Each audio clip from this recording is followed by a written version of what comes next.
Le blanc de la suite de l'hôpital américain à Neuilly était si pur qu'il en était agressif. Un blanc clinique qui sentait l'antiseptique et les fleurs coûteuses livrées chaque matin, envoyées par l'assistante de Monsieur Bernard Duval dans le cadre d'un protocole d'image publique.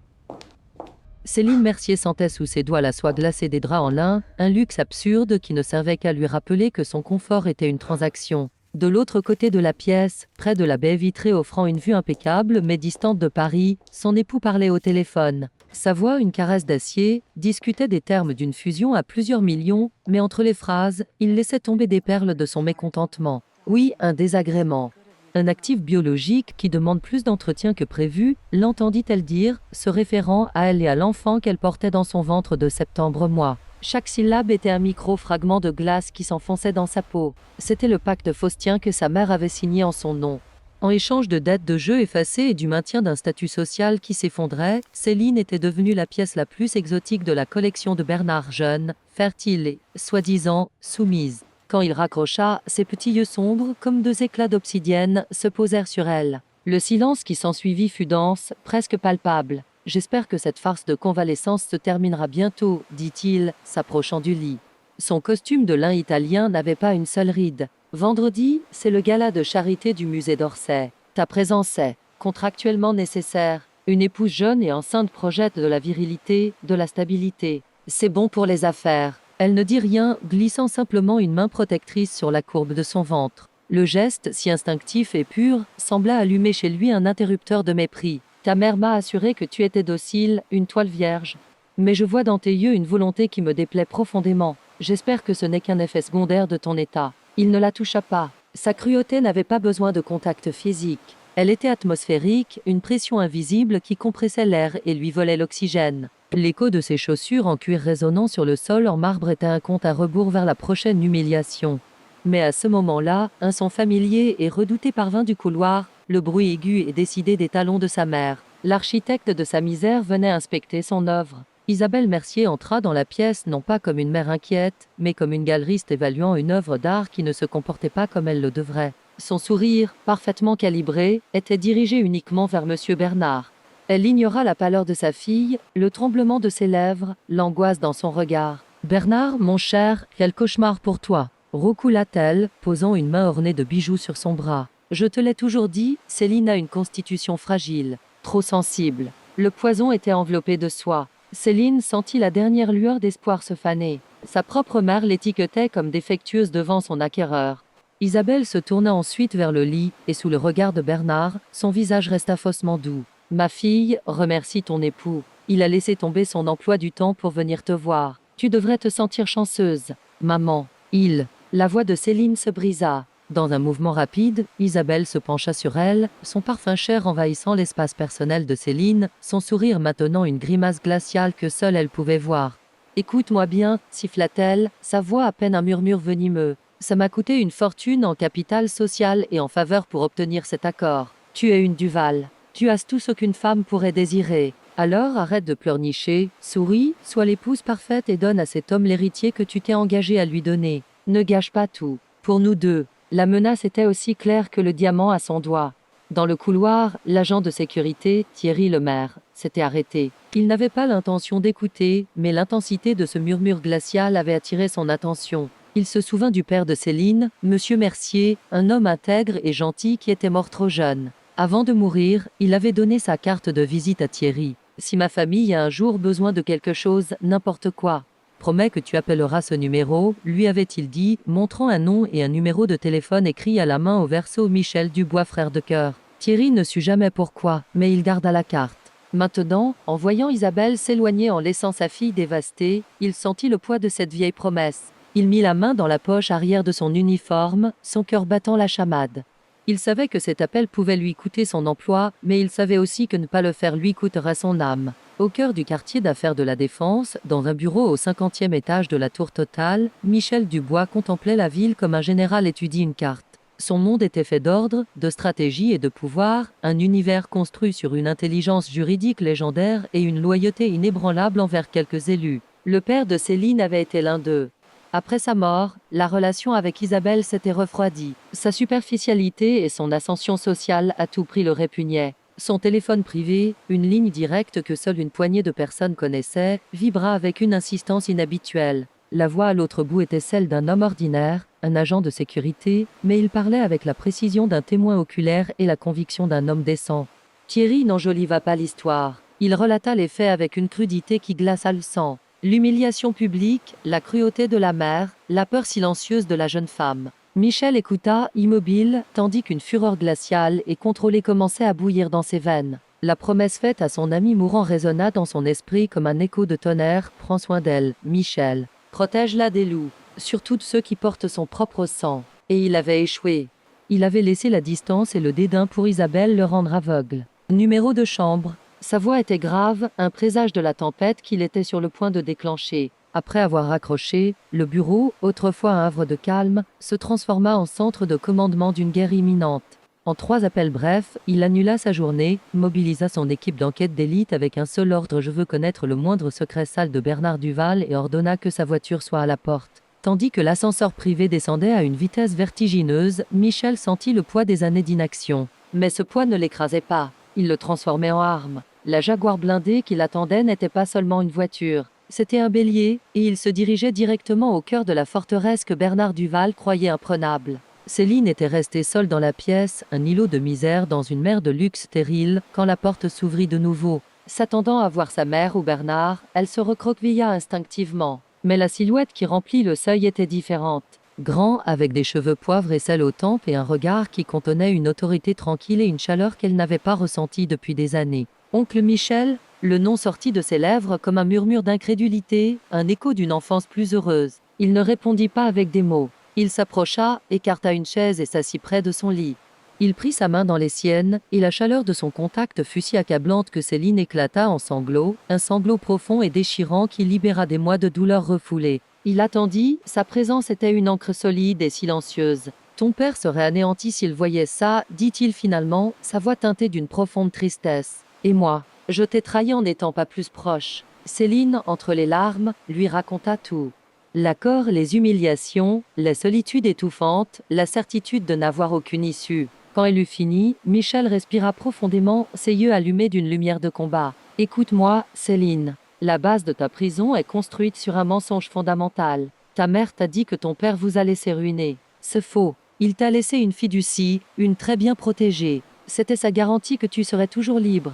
Elle s'activait à ton 21e anniversaire ou le jour de ton mariage, ce qui se produisait en premier. Ta mère le savait. Elle comptait sur le fait que tu ne le découvriras jamais. » L'information frappa Céline avec la force d'une révélation divine. Le mariage n'avait pas été sa seule option. Cela avait été la seule option que sa mère lui avait permis de voir. L'argent était là. Sa liberté avait toujours été à sa portée, cachée derrière un voile de tromperie.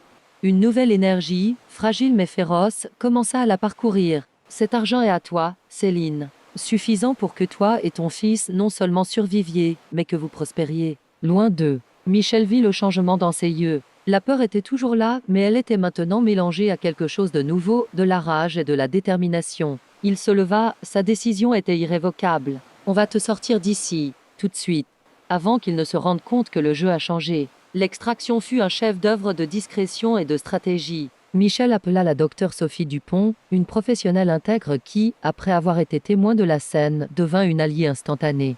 Alors que la docteure préparait une sortie médicale par une route de service, arguant la nécessité de transférer la patiente dans un environnement plus calme pour sa convalescence, une jeune avocate du cabinet de Michel créait une mise en scène élaborée à la réception principale, discutant avec colère de détails inexistants de la facture d'assurance, attirant toute l'attention administrative. Céline se changea avec des mains tremblantes.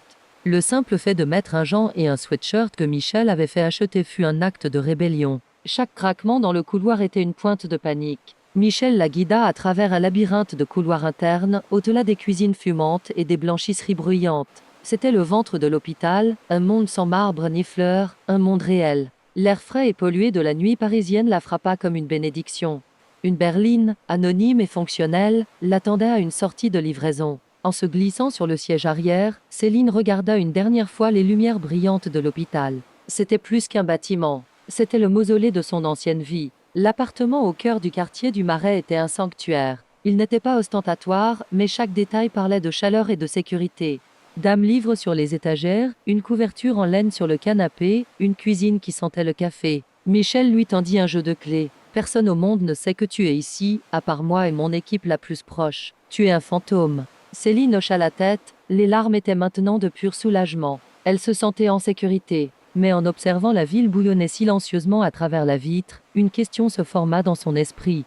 Que se passerait-il quand le Titan découvrirait que sa possession la plus précieuse avait disparu? Ce n'était pas une question de savoir s'il y aurait une réaction, mais de savoir à quel point elle serait violente et destructive. La fureur de Bernard Duval ne fut pas une explosion, ce fut un tremblement de terre silencieux qui secoua les fondations de son empire.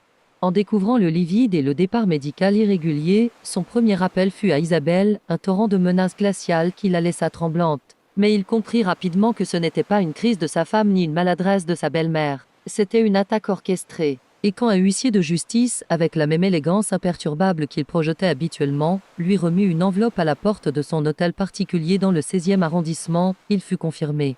À l'intérieur, il n'y avait pas une, mais 3 offensives légales. La première, une ordonnance de restriction immédiate.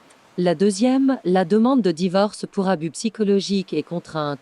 La troisième, et celle qui fit disparaître la couleur de son visage, était une notification de la cellule de renseignement financier, un audit exhaustif de ses principales entreprises, initié par une dénonciation anonyme qui détaillait avec une précision chirurgicale plusieurs opérations suspectes. Le nom sur l'entête disait tous Dubois et associés. Michel Dubois, le fantôme du meilleur ami de son beau-père, la pièce qu'il n'avait jamais considérée sur son échiquier. Le verre de whisky de Malte qu'il tenait se brisa contre un mur en marbre de Carrare. Il ne cria pas. Sa rage était trop profonde pour un geste aussi vulgaire. Il s'assit à son bureau en acajou, son esprit travaillant à une vitesse fiévreuse. Ce n'était pas une bataille pour un mariage. C'était une guerre pour sa survie. Il décrocha le téléphone et appela son chef de la sécurité, un ancien militaire avec plus de loyauté que de scrupules. « Trouve-la. Je veux savoir où elle dort, ce qu'elle mange, avec qui elle parle. Mets-la sous surveillance 24 heures sur 24 et 7J7. Je veux des photos, des enregistrements, tout. » Et puis, il fit une pause, savourant ces mots suivants, « Appelle mon équipe juridique.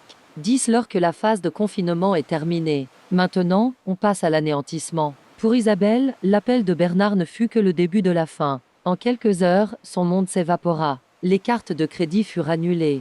L'invitation au gala de l'Orsay fut élégamment retirée. Les amis qui la flattaient auparavant ne répondaient plus à ses appels. Elle était isolée, exposée et terrifiée par la colère d'un homme qu'elle avait elle-même nourri. La panique la poussa à connaître une erreur. En utilisant une vieille faveur, elle obtint l'adresse de l'immeuble dans le Marais. Elle n'osa pas y aller, mais appela Céline depuis une cabine téléphonique, sa voix un mélange pathétique de supplication et de menace. « Céline, pour l'amour de Dieu, qu'as-tu fait? Tu vas nous détruire toutes les deux. Il est un monstre quand il est en colère, tu ne le connais pas. Reviens, excuse-toi, je peux arranger ça. »« Non, maman, tu ne peux plus rien arranger. » La voix de Céline était calme, mais elle coupait comme du verre. « Parce que tu fais partie de ce qui est brisé. Je suis ta mère. Tout ce que j'ai fait, c'était pour te protéger, pour te donner une vie meilleure. Tu m'as donné une cage dorée et tu as appelé ça une vie, » répondit Céline. « C'est fini. Ne me rappelle plus jamais. » Isabelle entendit le clic de l'appel raccroché et resta à regarder le combiné. Le rejet final de sa fille, la perte de tout ce pourquoi elle avait sacrifié sa propre intégrité, la poussa au bord de l'abîme. Dans son esprit tordu, la faute n'était pas la sienne, mais celle de Céline pour son ingratitude. Et si elle ne pouvait pas récupérer son monde, elle s'assurerait que celui de Céline brûle. Elle chercha dans son carnet de contact un journaliste de la presse à scandale, un homme célèbre pour ne pas laisser la vérité entraver une bonne histoire. Elle lui offrit une exclusivité, l'histoire déchirante d'une mère trahie par sa fille ambitieuse. La première salve de la guerre médiatique était sur le point d'être tirée. L'offensive médiatique fut brutale. La croqueuse de diamants de Neuilly, l'histoire non racontée, titrait un site web. De l'héritière au vipère, comment Céline Mercier a trompé un philanthrope, lisait-on sur un autre. Les histoires, alimentées par les demi-vérités d'Isabelle et le pouvoir financier de Bernard, peignaient un portrait toxique, Céline comme une manipulatrice calculatrice qui, après s'être assurée de la grossesse, avait décidé de viser tout l'empire. Dame photo d'elle lors d'événements sociaux, avec des sourires qui cachaient des larmes, était présentée comme une preuve irréfutable de son bonheur et de sa trahison ultérieure. La campagne de dénigrement l'isola encore plus. Bien que Michel lui ait assuré que c'était du bruit sans valeur juridique, chaque gros titre était une blessure. Mais Bernard ne se contenta pas de la guerre publique. Il voulait une terreur privée. Un après-midi, un paquet arriva à l'appartement, adressé à Céline, sans expéditeur. À l'intérieur, sur un lit de satin noir, il y avait un seul objet, une petite chaussure de bébé, tricotée à la main, d'un blanc immaculé. Elle était identique à celle que Céline avait secrètement achetée dans une petite boutique de Saint-Germain-des-Prés, lors de l'une de ses rares sorties autorisées. Il n'y avait pas de mots. Ce n'était pas nécessaire. Le message était d'une clarté effrayante, je sais où tu es. Je sais ce que tu fais. Je sais ce que tu aimes le plus. Et je peux le toucher quand je veux. Le cri de Céline fut un son déchirant qui alerta Michel, qui était dans le bureau. Il vit la chaussure et une fureur qu'il montrait rarement endurcit ses traits. La sécurité fut renforcée au niveau d'un chef d'État, mais l'objectif de Bernard était déjà atteint. Il avait franchi les murs d'acier et de béton et avait planté une graine de terreur pure directement dans le cœur de Céline. La guerre n'était plus pour la liberté, c'était pour la survie. Et Céline réalisa que son adversaire n'avait pas de limite. Il ne s'arrêterait devant rien pour la récupérer ou, à défaut, la détruire. Le jour du procès, l'air au tribunal était un mélange de formaldéhyde et de haute tension. Bernard Duval et son bataillon d'avocats occupaient un côté de la salle, projetant une aura de pouvoir invincible. De l'autre côté, Céline, sa grossesse déjà très avancée, semblait une silhouette fragile, mais ses yeux contenaient une détermination forgée dans le feu. La défense de Bernard fut une attaque féroce, présentant Céline comme une jeune femme instable, sujette à la fantaisie et facilement influençable. Ils appelèrent Isabelle à la barre. Son jeu d'actrice fut magistral, larmes, voix brisée, le portrait d'une mère au cœur brisé par une fille égarée. Cependant, sous le contre-interrogatoire de Michel, son témoignage s'effilocha, révélant un réseau de mensonges et une obsession maladive pour l'argent et le statut. Mais le moment qui fit taire la salle fut quand Céline prit la parole. Elle ne regarda pas ses notes, elle regarda directement le juge. Sa voix, au début un fil tremblant, s'affirma avec chaque mot. Votre honneur, les avocats de mon ex-époux ont parlé de contrat, de biens et de mon soi-disant caractère. Je veux parler du silence. Le silence d'un dîner pour deux à une table de 6 mètres. Le silence dans la voiture après un événement où j'ai dû sourire pendant des heures.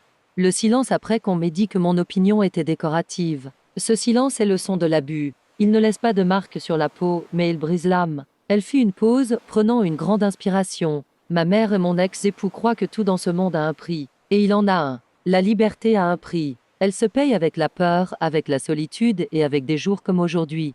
Mais je suis ici pour vous dire que ma paix et celle de mon fils ne sont pas à vendre. Plus jamais. Sa déclaration, dénuée d'artifice, résonna dans la salle avec la force d'une vérité indéniable. Le masque de contrôle de Bernard se fissura un instant, révélant un éclair de fureur impuissante. Le juge observa la scène, son visage impassible, avant de déclarer une suspension de séance. Il annoncerait son verdict le lendemain matin. La bataille finale s'était jouée avec des mots, mais tout le monde savait que la sentence à venir serait aussi percutante qu'un coup physique. Le matin du verdict, Paris se leva clair, avec un ciel limpide qui annonçait une journée sereine après tant de tempêtes émotionnelles. La famille Dubois se leva tôt et prit son petit déjeuner ensemble en silence, à peine accompagné par l'arôme du café et du pain grillé. Céline caressait distraitement son ventre tout en écoutant les mots d'encouragement de Sophie et les observations pratiques de Michel sur l'horaire au tribunal. Jean, sérieux et posé, se limitait à regarder sa fille avec un mélange de fierté et de nervosité. Il savait que ce jour marquerait un avant et un après dans leur vie et souhaitait que le juge mette fin à l'incertitude qui les avait consumés pendant des mois. L'ambiance à la maison était sobre, chargée d'attente, mais aussi avec un air de dignité tranquille. Au tribunal, l'agitation était plus grande que les jours précédents. Journalistes, photographes et curieux s'entassaient à l'entrée, espérant capter une image ou une déclaration. Lorsque Céline franchit la porte de l'édifice, elle le fit droite, d'un pas ferme, suivie de près par son père et par Sophie. L'écho de ses talons sur le marbre du couloir semblait marquer le rythme de la journée décisive. La salle était comble. Le juge apparut à l'heure, demandant le silence d'un geste solennel. Bernard, assis de l'autre côté, le visage tendu, essayait de garder son calme, bien que ses yeux agités trahissent son anxiété. Le juge annonça qu'il avait examiné toutes les preuves et témoignages et qu'il était en mesure de rendre son verdict. Un silence respectueux s'empara de la salle. La lecture du jugement fut lente et claire. Le juge déclara Bernard coupable de contraintes psychologiques et de violation de l'intimité de son ex-partenaire par le biais de la surveillance illégale. Il décréta que Céline conservait la garde exclusive de son futur fils et qu'elle bénéficierait de mesures de protection. La sentence comprenait des sanctions financières et des limitations strictes pour Bernard en ce qui concerne son contact avec elle. Bernard réagit avec rage, se levant et protestant avec des phrases confuses sur des conspirations. Le juge l'interrompit avec fermeté, lui rappelant qu'il devait faire preuve de respect. Sa silhouette, autrefois imposante, semblait maintenant petite face au poids de la vérité. Céline le regarda en silence et comprit que cet homme n'avait plus de pouvoir sur sa vie. En quittant le tribunal, entouré de caméras, Céline s'arrêta un instant et prononça quelques mots simples. La justice n'efface pas le passé, mais elle ouvre la porte à un avenir où mon fils pourra grandir en paix. Un applaudissement spontané jaillit de la foule. Mois plus tard, sous le ciel étoilé de Paris, Céline berce dans ses bras son nouveau-né, Jean. La maison de son père n'est plus un refuge, mais un foyer rempli de rire. Elle a utilisé les ressources de la sentence pour créer une fondation qui offre des conseils juridiques et un soutien psychologique aux femmes victimes d'abus. Jean, à ses côtés, la regarde avec une fierté qui déborde de son âme. Sophie est devenue une sœur. La famille, brisée et dysfonctionnelle, s'est reconstruite sur des bases plus solides, la vérité, le respect et un amour inconditionnel. L'histoire de sa douleur ne fut pas une fin, mais le prologue de sa vraie vie. Le procès ne fut pas la victoire, mais la confirmation d'une bataille qu'elle avait déjà gagnée à l'intérieur d'elle-même. Et tandis que le vent doux de la Seine caresse les balcons, ils comprirent tout que ce qui avait été vécu ne resterait pas gravé comme une blessure, mais comme une cicatrice lumineuse qui leur rappellerait toujours l'importance de la justice, de l'amour et de la force partagée.